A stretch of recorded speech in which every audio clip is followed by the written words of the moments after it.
How to unblock BPI ATM debit card. First, don't panic and relax. You are provided a maximum of 3 consecutive wrong PIN tries, after which your card will be temporarily blocked. It will be automatically unblocked the next day. So all you need is just wait for 24 hours and then try insert your ATM card to the nearest BPI machine.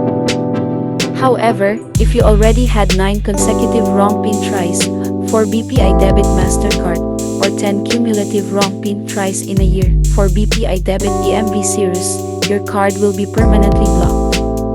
If your card has been permanently blocked, please go to any branch near you or call.